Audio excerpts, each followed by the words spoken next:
Well, hello again, everyone.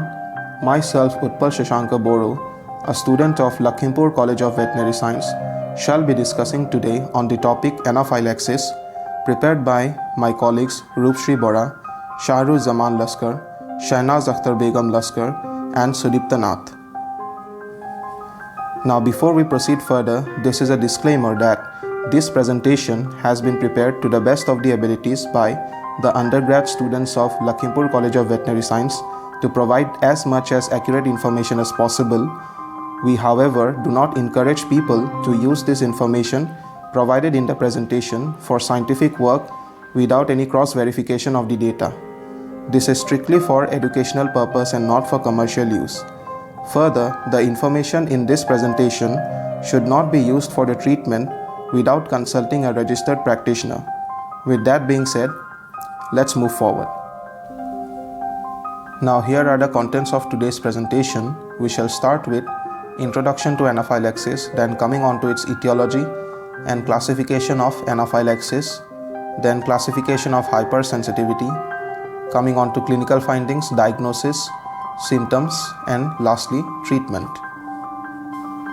Now coming to introduction, anaphylaxis is an acute, potentially life-threatening hypersensitivity reaction involving the release of mediators from mast cells, basophils, and recruited inflammatory cells. It shows a number of signs and symptoms which occur within minutes up to a few hours after exposure to a provoking agent. It can be mild, moderate to severe, or severe. Anaphylaxis develops rapidly, usually reaching a peak severity within 5 to 30 minutes and may rarely last for several days. Now, since anaphylaxis is a hypersensitivity reaction, we should know what is hypersensitivity. Hypersensitivity reactions are an inappropriate overreaction of the immune system to an antigen which would not normally trigger an immune response. As in many cases of immune reaction, hypersensitivity reactions require two separate interactions from immune system with the antigen. The first time an antigen enters the body, it is picked up by antigen-presenting cells such as macrophages or dendritic cells and taken to the nearest lymph node where it is presented to the naive T cells. Cross-linking of the antigen with T cell as well as co-stimulatory molecule can lead to activation of the T cells, subsequent differentiation into primed helper T cells Th1, Th2 or Th17 depending upon the specific antigen, and can stimulate further immune response if they meet the antigen again. It is this second meeting that would result in a hypersensitivity reaction.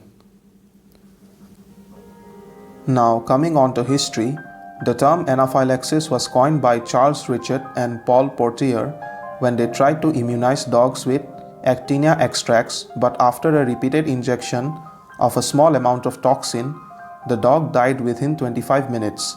The new term anaphylaxis was rapidly spread all over the world. The discovery of the phenomenon of anaphylaxis showed that by immunization, not only protection but also harmful events could be induced.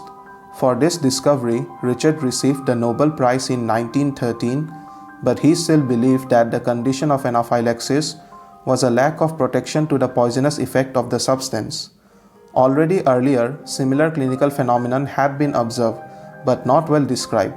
A major breakthrough in the understanding of the pathophysiology came through the experiments of Dale and Laidlaw, who showed that the new discovered histamine was able to induce quite similar symptoms to anaphylaxis. For decades, reaction mimicking anaphylaxis but without involvement of immune system were called anaphylactoid, allergy-like or pseudo-allergic reactions. Since the new definition of World Allergy Organization, anaphylaxis is defined on the basis of clinical symptoms independent of pathomechanisms involved. One distinguishes between allergic and non-immune anaphylaxis. Epinephrine adrenaline was soon recognized as the treatment of choice for this dramatic condition of anaphylaxis. Now, what is allergy and what is anaphylaxis? Well, both allergy and anaphylaxis are type of hypersensitivity reaction but it is the extent of the clinical signs exhibited and the severity of the clinical signs that differentiates an allergic reaction from an anaphylactic reaction. As you can see, in case of allergic reaction, we have comparatively milder symptoms like runny nose, itchy red watery eyes, hives, watery rash, local reaction to stings unless known to be allergic to venom. In case of anaphylactic reactions, we see much severe clinical signs like severe swelling of the face, lips, tongue, throat, swelling of upper respiratory tract leading to bronchoconstriction, difficulty in breathing, vomiting, diarrhea, cramping, difficulty in swallowing, weakness, paleness, feeling of impending doom, hypotension, etc. Anaphylactic reactions can involve many symptoms and not just one severe symptom. Now, allergic reactions, although mild, given the time, can progress into full anaphylaxis in some cases, not all. Now, coming on to etiology of anaphylaxis, it can be many, such as bites from insects, Hymenoptera venoms like bee, wasp, hornet, fire ant, snake venoms, etc. Medications like penicillin, cephalosporin, sulfonamide can cause anaphylactic reaction in susceptible animals. Food proteins and latex are also known to cause anaphylactic reactions. Bacteria such as Streptococcus in ruminants, Leptospira, Histoplasma, Coccidiosis, Blastomyces are known to cause anaphylaxis. Canine distemper virus, infectious canine hepatitis virus in dogs can cause anaphylactic reactions. Repeated blood transfusion from the same animal can cause anaphylactic reactions. Antigens in vaccine can also cause anaphylactic reactions. Destruction of thyroid gland by autoimmune response and environmental pollutants can also cause anaphylactic reactions. Now, regardless of the type of etiology, ultimately anaphylaxis is mediated by some chemical mediators, which are divided into primary and secondary mediators. The primary mediators are preformed, they exist in circulation and tissues. Primary mediators include histamine, which causes potent vasodilatation, increase in vascular permeability, and bronchial and gastrointestinal coronary artery smooth muscle constriction. Heparin is another primary mediator that causes anticoagulation and possibly bronchospasm, urticaria, fever, and anticomplement activity. Eosinophil and neutrophilic chemotactic factor are also primary chemical mediators that causes chemotaxis of neutrophil. Proteolytic enzymes such as kinin generation, initiation of disseminated intravascular coagulation, activation of complement cascade is also due to primary chemical mediators. Serotonin is another primary chemical mediator that causes vasoactive events, and adenosine causes bronchospasm, regulation of mast cell degranulation. Now, secondary mediators are generated by eosinophils and neutrophils and other mechanisms after the activation of primary mediators. The secondary mediators include metabolites of arachidonic acid such as prostaglandin and leukotrienes and platelet activating factor. These mediators include prostaglandin E2, prostaglandin D2, prostaglandin I2, leukotrienes B4, C4, LTD4 and LTE4, and thromboxane A2 and platelet activating factor. Majority of these secondary mediators induce vasodilatation, increases vascular permeability, potentiates generation of histamine, bradykinin, leukotrienes, and chemotactic factors. They also cause bronchoconstriction, promote platelet aggregation, and stimulate chemotaxis of eosinophil and neutrophils and induce cardiodepression. Now, coming to classification of hypersensitivity reactions. Hypersensitivity reactions are classified into 4 categories according to Coombs and Gell given in the year 1963. They are type 1 hypersensitivity reaction, which include anaphylaxis, which is a lethal shock syndrome, that is the most extreme form of type 1 hypersensitivity reaction, and it is immunoglobulin E dependent. Coming on to type 2 hypersensitivity reaction, they include cytotoxic reactions such as immune-mediated hemolytic anemia, cold agglutinin disease, red cell aplasia, etc. and are IgE independent. Type 3 hypersensitivity reactions include immune complex diseases like systemic lupus erythematosus and are immunoglobulin E independent. Type 4 hypersensitivity reactions include delayed or cell-mediated reactions and are non-immunogenic. Of the 4 types of hypersensitivity reaction, type 1, type 2 and type 3 are antibody or immunoglobulin mediated, and type 4 is T-cell mediated. Most anaphylaxis patients are likely to have a type 1 reaction. Now given here is the classification of hypersensitivity reaction in a tabular form, and as you can see, in case of type 1 hypersensitivity reaction, the reaction time is very fast, within 5 to 30 minutes, and it includes clinical manifestations such as allergic rhinitis, asthma and anaphylaxis. Here it is a immediate type of hypersensitivity reaction, that is type 1, where IgE antibodies are preformed and coated to prime the mast cells and basophils that are cross-linked by contact with free antigen, and upon second exposure to the antigen causes cell degranulation and release of vast number of histamine and other inflammatory mediators. Now coming to type 2 hypersensitivity reaction, the reaction time is a bit longer. You can see here it is given in minutes to hours. In case of type 2, it is cytotoxic reactions and IgG or IgM binds to the antigen on the cell surface of the particular tissue types and causes activation of complement system that causes lysis or phagocytosis of the cell. It is an antibody mediated type of cytotoxicity. Example like natural killer cells. The antibody interferes with the normal cell functions. Examples include immune mediated hemolytic anemia, cold agglutinin disease, red cell aplasia, immune mediated thrombocytopenia, myasthenia gravis, Graves' disease, etc. Coming on to type 3 hypersensitivity reaction, the reaction time is even longer, 3 to 8 hours.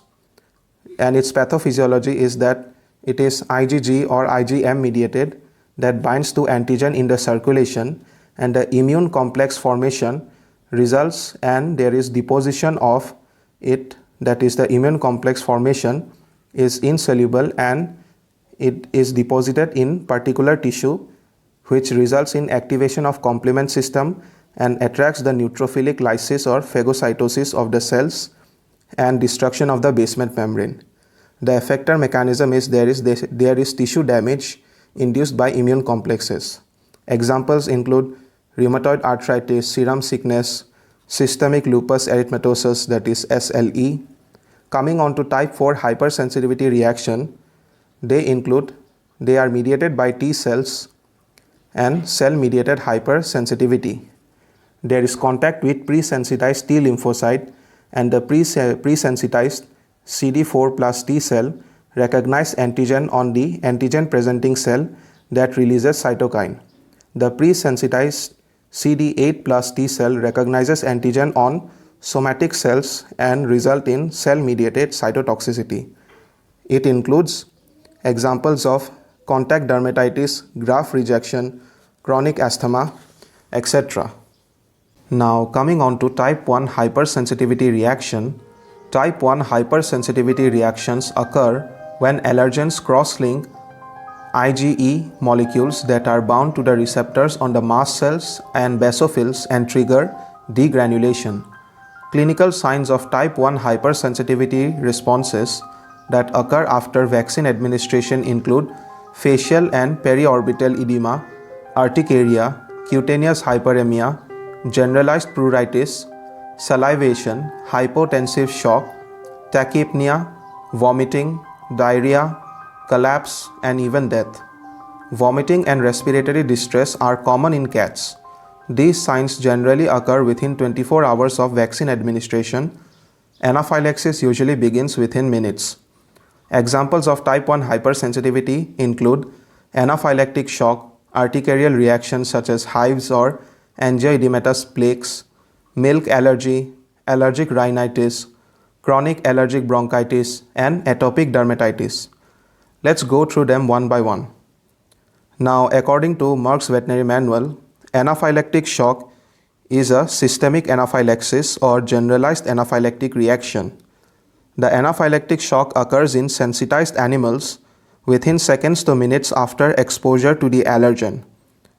In most domestic species, the lungs are the primary target organs and the portal mesenteric vasculature is the secondary target organ. Now, this is reversed in case of dogs. That is, in case of dogs, the primary signs are seen or the initial signs are seen in the liver. Mast cell degranulation releases histamine and other mediators that cause constriction of the bronchial airways and pulmonary veins. There is pooling of blood and edema in the pulmonary vascular bed and severe respiratory distress. The mast cell degranulation in the portosystemic vasculature causes venous dilation and pooling of blood in the intestine and liver.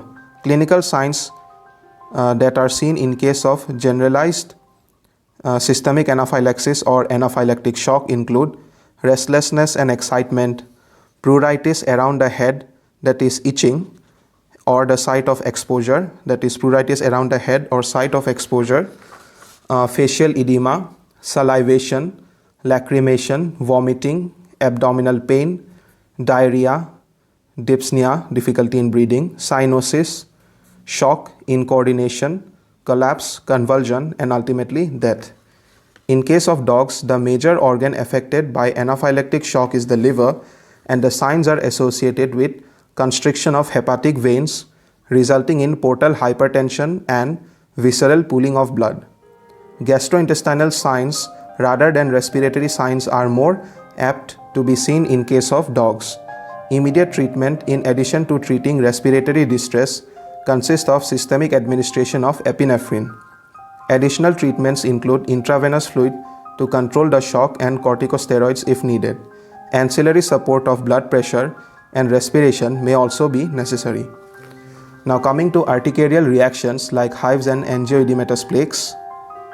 Urticarial reactions or hives of the skin and subcutis and acute edema of the lips, conjunctiva, and skin of the face like facial conjunctival angioedema are less severe form of type 1 hypersensitivity reaction. Hives are the least severe reaction and may not be associated with other clinical abnormalities.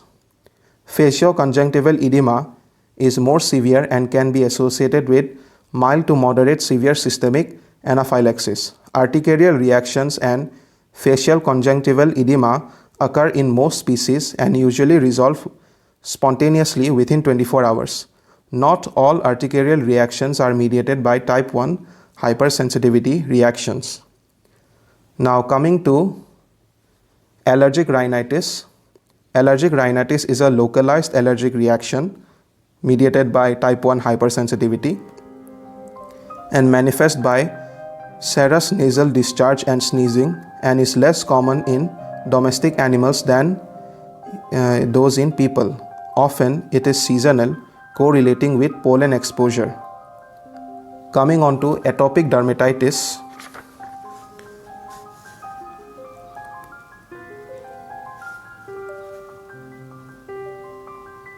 Atopic dermatitis is a complex pruritic chronic skin disorder that occurs in many species but has been studied mostly in dogs. Some animals with atopic dermatitis may have genetic predisposition that leads to excessive production of reagenic IgE antibodies.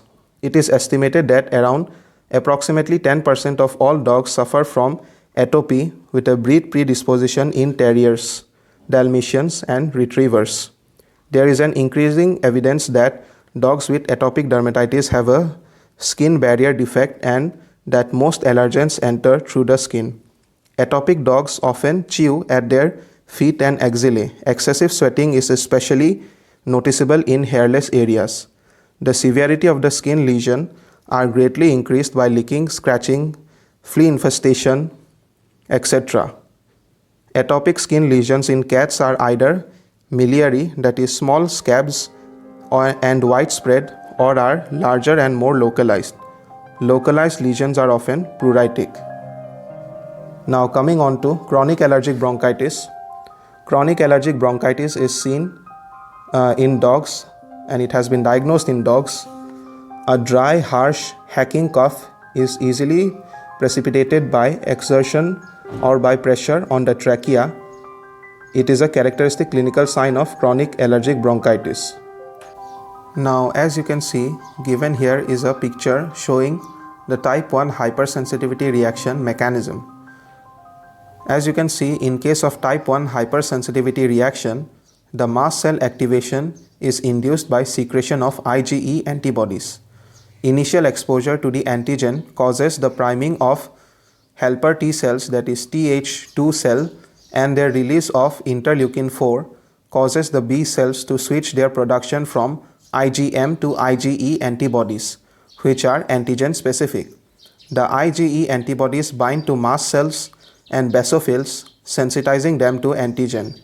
When the antigen enters the body again, it cross-links the IgE bound to the sensitized cell, causing the release of preformed mediators, inducing histamine, leukotriene, and prostaglandin release. This leads to widespread vasodilation, bronchoconstriction, and increased permeability of vascular endothelium. The reaction can be divided into two stages: immediate, in which the release of preformed mediators causes immune response, and the late phase response, 8 to 12 hours later, where the cytokines released in the immediate stage activate basophils, eosinophils, and neutrophils, even though antigen is no longer present. Mechanism of type 1 reaction. In type 1 hypersensitivity, the B cells are stimulated by CD4 plus Th2 cells to produce IgE antibodies specific to an antigen.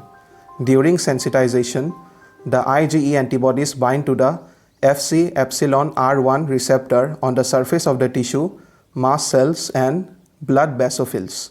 The mast cells and basophils are coated with IgE antibodies are now termed as sensitized or primed.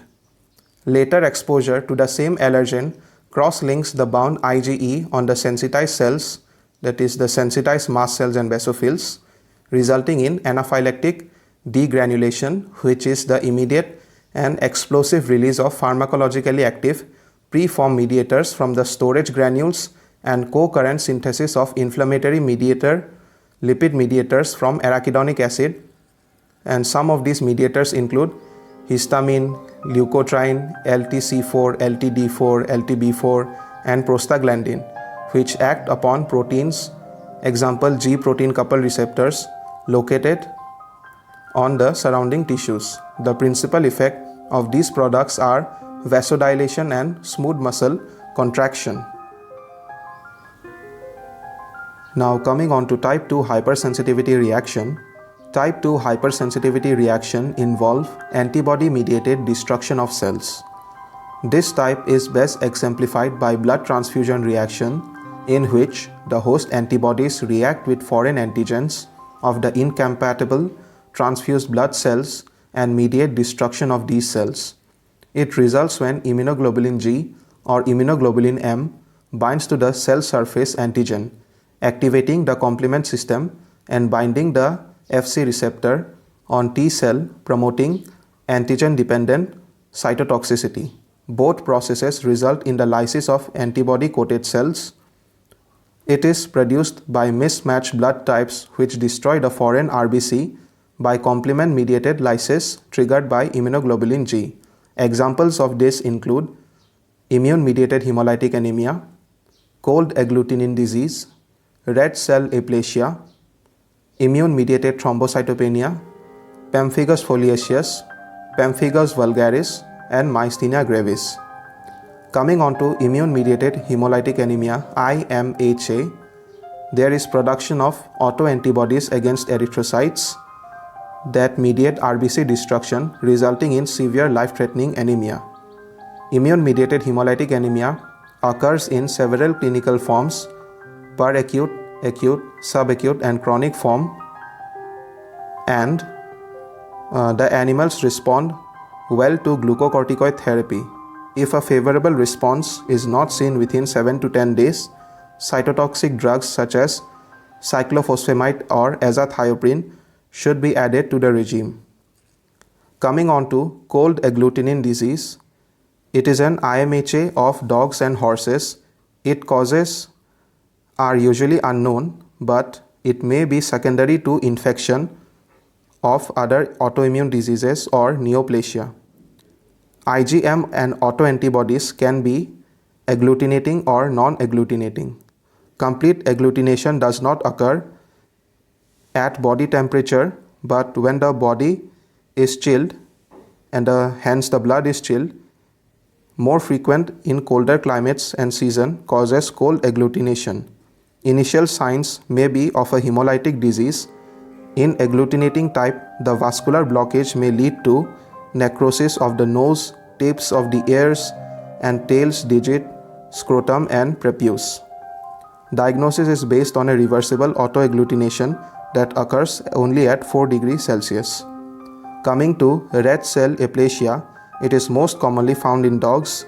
It occurs in two forms, one in post-weaning to adolescent puppies and the other in adults. Unlike IMHA, in case of red cell aplasia, the bone marrow shows a selective depression in the erythroid elements only. Granulocytes and platelets are unaffected. Therefore, the peripheral anemia is unresponsive. The immune attack is directed against the erythroid stem cells and the antiglobulin test is usually negative. Treatment is usually as for chronic IMHA, but recovery may be very slow. Coming on to immune-mediated thrombocytopenia, it is common in dogs. It occurs most often in females than males. The most frequent clinical sign in immune-mediated thrombocytopenia are hemorrhages of the skin and mucous membrane. Melena, epitaxis, and hematuria may frequently be accompanying features and cause profound anemia. Sometimes hemolytic anemia is accompanied with thrombocytopenia. Coming on to pemphigus foliaceus. Pemphigus foliaceus is a autoimmune skin disease which is most common form of autoimmune skin disease, commonly found in dogs than in cats and horses. It is characterized by development of erosions, ulcerations, and thick incrustations of the skin and mucocutaneous junction. The absence of the lesion in the mouth and the widespread thick crusty nature of the skin lesion tend to differentiate pemphigus foliaceus from the much rarer pemphigus vulgaris. Now, coming on to pemphigus vulgaris, it is a less common autoimmune disease than pemphigus foliaceus. Pemphigus vulgaris is characterized by vesicle formation around the mucocutaneous junction of the mouth, anus, prepuce, and vulva, and in the oral cavity. Other areas of the skin are only mildly involved. Coming on to myasthenia gravis. Myasthenia gravis is an autoimmune disease in which autoantibodies are directed against acetylcholine receptor of the muscle cell that causes receptor degradation and blockage and thus blocks the neuromuscular transmission. The disease is characterized by extreme generalized muscle weakness and attenuated by mild exercise. Now coming on to mechanism of type 2 reaction. The reaction is completed in two phases, sensitization phase and effector phase. A sensitization phase leads to production of antibodies that recognizes substances or metabolites that accumulate in cellular membrane structure. In the effector phase, the target cell becomes coated with antibodies which lead to cellular destruction. Antibody bound to a surface antigen can induce the death of the antibody bound cell by three distinct mechanisms: by activation of the complement system, cell destruction by antibody dependent cell mediated cytotoxicity ADCC, or by the process of opsonization. First, immunoglobulin G or immunoglobulin M antibodies coating the target cell can bind to the F receptor present on the cell, such as macrophages and neutrophils, and mediate phagocytosis. The IgG or IgM antibodies can also activate complement via the classical pathway. This leads to deposition of C3b, which can mediate phagocytosis. Complement activation also leads to the production of membrane attack complex MAC, which forms pores in the cellular membrane, resulting in cytolysis. Finally, immunoglobulin G antibodies can find Fc gamma R3 on the NK cells, natural killer cells, and macrophages, thus mediating the release of granzymes and perforin and result in cell death by apoptosis. Now, alternatively, the antigen-antibody complex thus formed may be non-cytolytic but impair the normal functioning of the cell in which the antibody interrupt the cell receptor function. Such antibodies are referred to as anti-receptor antibodies. Now here is a diagram showing the type 2 cytotoxic hypersensitivity reactions mechanism. As you can see, in type 2 hypersensitivity reaction, they are mediated by antibodies targeting the antigens on cell surface. When the cell surface antigens are presented to the T cells, an immune response is started targeting the cell to which the antigens are attached. Antibodies binding to the cell can activate the complement system, leading to degranulation of neutrophils, a release of oxygen radicals, and eventual formation of membrane attack complex MAC, all of which lead to destruction of the cell. Parts of the complement activation can also opsonize the target cell, marking it for phagocytosis. The destruction of the host cell in this way can lead to tissue-specific damage. Type 2 hypersensitivity reactions may occur in response to host cell, that is autoimmune, or to non-self cell, as occurs in blood transfusion reaction.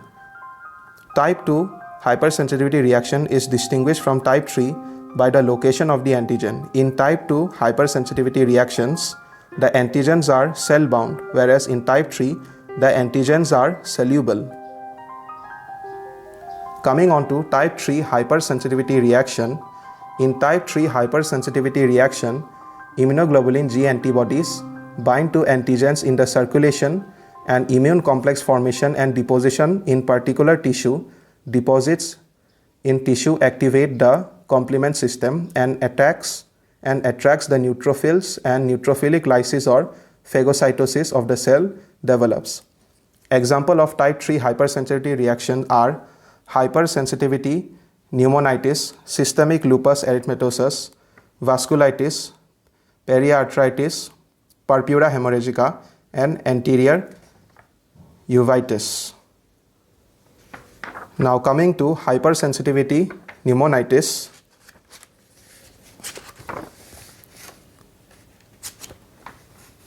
Hypersensitivity pneumonitis, when inhaled antigens meet circulating antibodies in the walls of lung alveoli, the immune complexes formed in the alveolar walls trigger acute inflammation.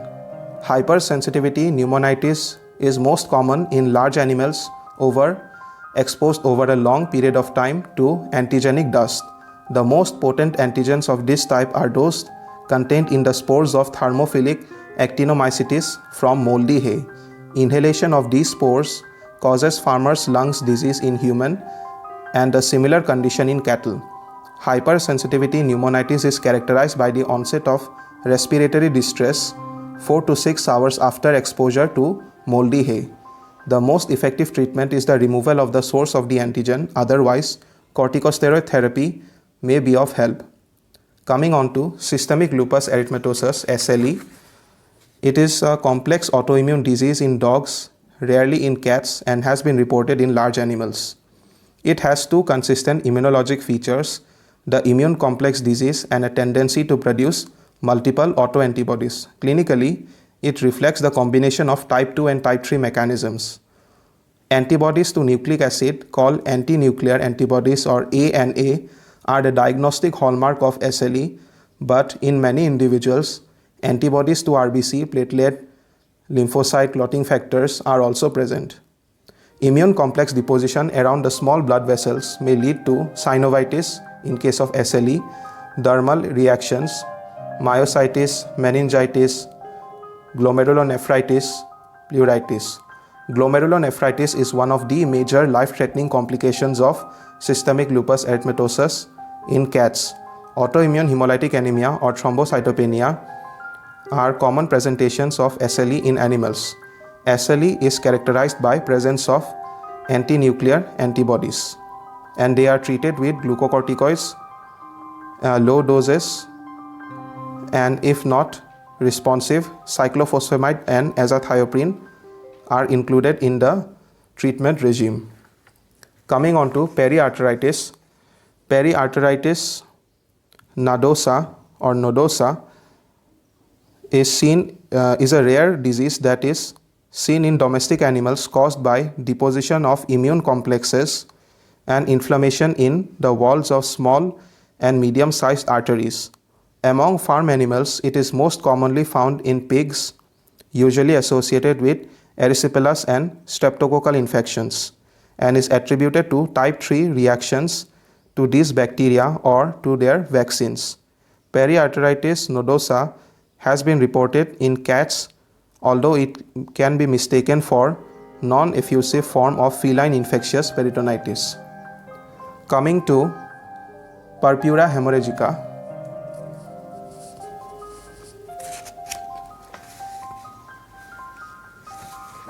Purpura hemorrhagica is also a type 3 hypersensitivity reaction characterized by hemorrhagic lesions in horses that often follows a Streptococcus equi infection. It occurs when the immune complexes of antibody and streptococcal antigen are deposited in the vascular basement membranes. Coming on to anterior uveitis. Anterior uveitis or blue eye is an immune complex mediated type 3 immune complex mediated reaction that frequently occurs in the recovery stage of infectious canine hepatitis. It results from the reaction of serum antibodies to the uveal endothelial cell infected with canine adenovirus 1. Similarly, severe equine recurrent uveitis is associated with immunologic reactions to Leptospira or Onchocerca species. This periodic ophthalmia results in autoimmune attack. Antibodies against some serovars of Leptospira can cross-react with retinal antigens and so trigger severe ophthalmia. Uveitis caused by Toxoplasma and feline infectious peritonitis virus infection of cats may also have immunologic basis. Now coming on to mechanism of both types, that is type 2 and type 3, are summarized as follow. Antigen-antibody complexes are formed when antibodies bind to antigen. In case the complex is not cleared by normal process of phagocytosis, the immune complex persists in the circulation. The immune complex subsequently deposit in the tissue, and the tissue deposited complexes activate the classical complement cascade. The complement fragments, that is CA, C3 and C5a, that form during complement activation activate a variety of potent mediators of inflammation, causing an influx of neutrophils and monocytes to the site of deposition. The attracted neutrophils attempt to engulf the immune complexes. Since the complexes are deposited over the tissue, the neutrophils do not succeed.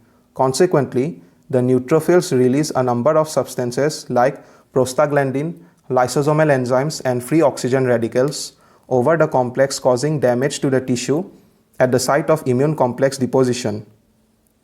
Additionally, the binding of the Fc region of antibody to immune complex may bind to the Fc receptor on platelets, causing aggregation, blood clots, and blockage of blood vessel, leading to hemorrhage at the site. Now here is a diagram of type 3 immune complex mediated hypersensitivity. In type 3 hypersensitivity reactions, they are mediated by antigen-antibody complex formed by soluble antigens in the circulation that may be deposited in and damage tissues. The complex may become lodged in the basement membrane of tissue that have particularly high rate of blood filtration, like in case of kidney and synovial joints being common targets. Once lodged, the immune complex rapidly and significantly activate the complement chain, causing local inflammation and attraction of leukocytes. Activation of the complement results in increased vasopermeability, the attraction and degranulation of neutrophil, and release of oxygen-free radicals which severely damage the surrounding cells.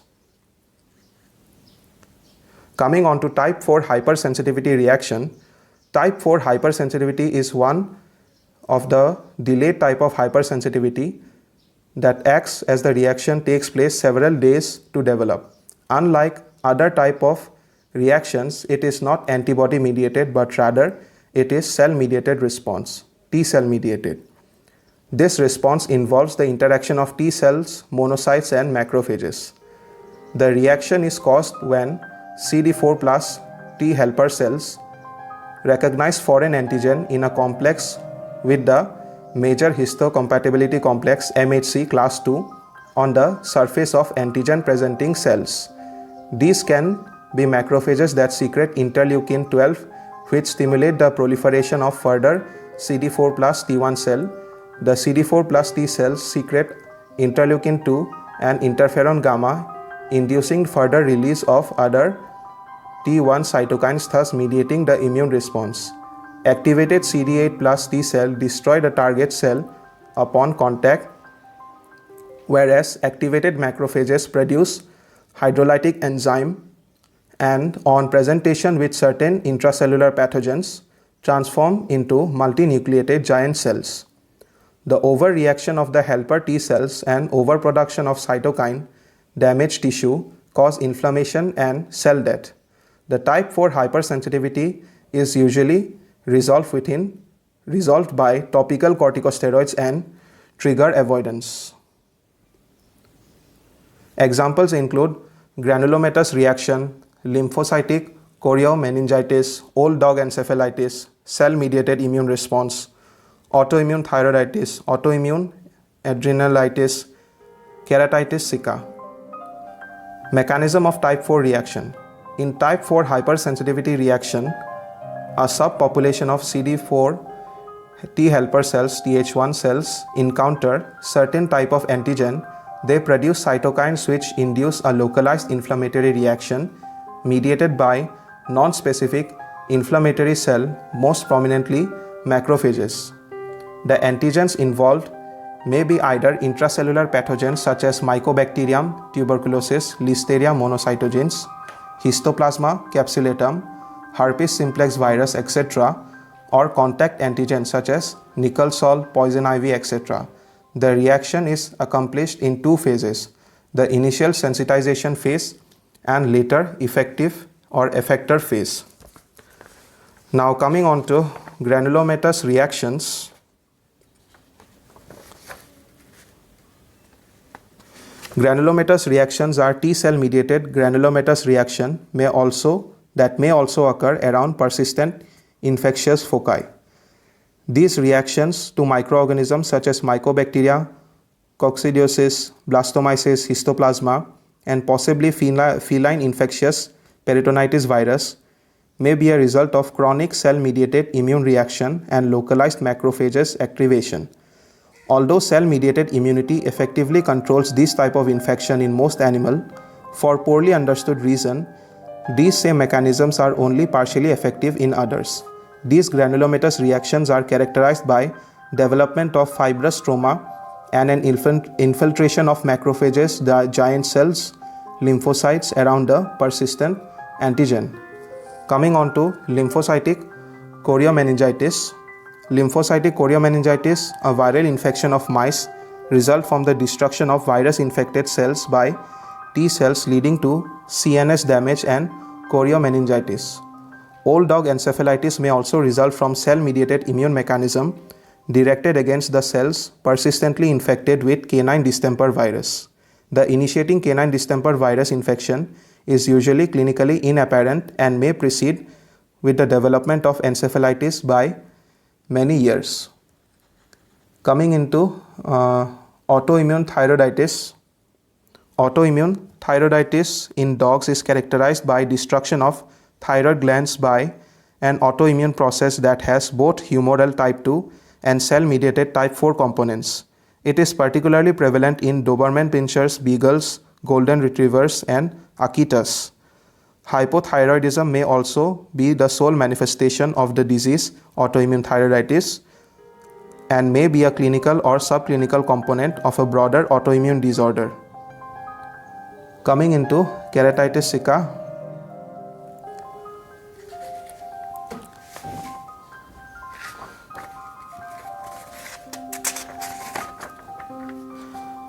Now, keratitis sicca is a dry eye syndrome that occurs in dogs. It can occur either in a primary form or secondary to chronic use of sulfonamides. It results from immune-mediated destruction of lacrimal glands and is similar to the Sjögren syndrome of people. Affected dogs may respond favorably to cyclosporin eye drops. In the sensitization phase of type 4 reactions, the primary contact with the antigen is established. During this period, the specific helper T cells, Th cells, are sensitized and the colony is expanded. In the effector phase, a subsequent exposure to the same antigen induces the delayed type hypersensitivity response. Activated CD8 plus T cells, on the other hand, destroy the target cells on contact, whereas activated macrophages produces hydrolytic enzymes and, on presentation with certain intracellular pathogen, transform into multinucleated. Cytokines such as interleukin-2 and interferon gamma is released during the further release of Th1 cytokines with other Th1 cytokines which mediate the immune response, activating macrophages and other non-specific inflammatory cells. Now this is the diagram of hypersensitivity type 4 reactions showing the mechanism. The type 4 hypersensitivity reactions are mediated by antigen-specific activated T cell. When the antigens enter the body, it is processed by antigen-presenting cells and presented together with MHC2 to a Th1 cell. If the T helper cell has already been primed to that specific antigen, it will become activated and release chemokines to recruit macrophages and cytokines such as interferon gamma to activate them. Activated macrophages release pro-inflammatory factors leading to local swelling, edema, warmth and redness. They also secrete lysosomal elements and reactivate oxygen species again, leading to local tissue damage. CD8 plus T cells may be involved in type 4 reactions where a foreign antigen is detected on a cell such as inorganic rejection. This is known as cell-mediated cytotoxicity and also result in recruitment of activation of macrophages. This reaction is also known as delayed type hypersensitivity due to its characteristic longer time period to appear following the antigen exposure. The reaction takes place longer than other types of hypersensitivity reactions. Now coming on to clinical findings, vital signs may be normal or significantly disordered with tachypnea, tachycardia and or hypotension. Patients commonly are restless due to severe pruritus from urticaria, anxiety, tremor, and a sensation of cold may result from compensatory endogenous catecholamine release. Clinical findings are categorized based on the affected organ system. They are cutaneous signs, respiratory signs, cardiovascular signs, and gastrointestinal signs. Now coming on to cutaneous signs, the classic skin manifestation is urticaria. In a local reaction, lesions occur near the site of cutaneous exposure. Example, in case of an insect bite, angioedema, soft tissue swelling is also commonly observed. Generalized whole body erythema or flushing without urticaria or angioedema is also occasionally observed. Cutaneous findings may be delayed or absent in rapidly progressive anaphylaxis. Respiratory signs such as laryngeal edema may manifest in stridor. Loss of voice, hoarseness, or dysphonia may occur. Bronchospasm, airway edema, and mucus hypersecretion may manifest as wheezing. In the surgical setting, increased pressure of ventilation can be the only manifestation of bronchospasm. Cardiovascular signs. Because of the intensity of vasodilation during anaphylaxis, hypotension is the primary cardiovascular sign. Tachycardia as a compensatory response to reduce intravascular volume or to stress from compensatory catecholamine release. Bradycardia, in contrast, is more suggestive of a vasodepressor vasovagal reaction. Hypotension, resultant loss of consciousness, may be observed secondary to capillary leak, vasodilatation, and hypoxic myocardial depression. Due to vasodilation, brick red mucous membrane may be seen on physical examination. Signs of decreased perfusion may exist, including pale mucous membrane, increased capillary refill time, decreased pulse, hypothermia, and depressed mentation.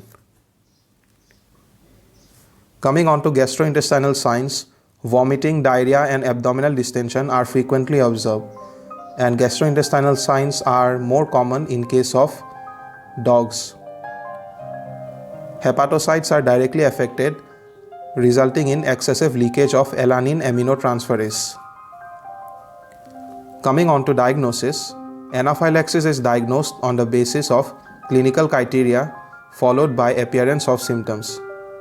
When any of the following three occurs within minutes, hours of exposure to allergen, there is a high likelihood of anaphylaxis. They are: number 1, involvement of the skin or mucosal tissue plus either respiratory difficulty or hypotension. Number 2, two or more of the following symptoms: involvement of skin or mucosa, respiratory difficulties, low blood pressure, gastrointestinal symptom. Low blood pressure after exposure to known allergen is also suggestive of anaphylaxis when combined with the other two. Symptoms. The symptoms usually begin within 5 to 30 minutes, very fast, from the time the culprit antigen is injected, but can occur within seconds.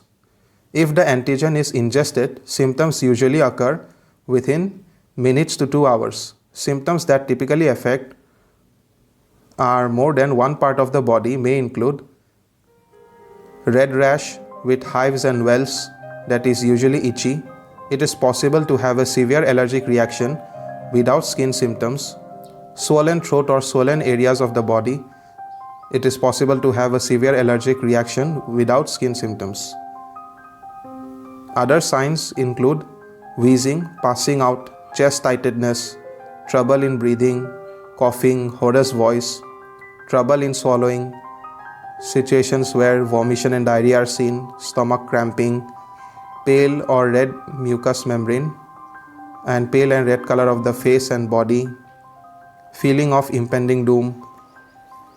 Now it is to be remembered that these signs, although very fast, happen due to second exposure to antigen. The primary antigen, when reacting to the antibodies, will not produce such severe reaction.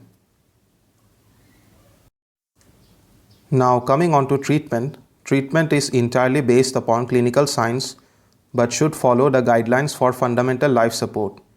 Remove the allergens if still present, epinephrine or adrenaline to reduce the body's allergic response, high flow oxygen to help compensate for restricted breathing, cardiac monitoring or pulse oximetry for monitoring the heart rate and oxygen supply, intravenous antihistamines and cortisone to reduce inflammation and the release of histamine, inflammation of air passage and improve the breathing, fluid resuscitation with isotonic crystalloid solutions.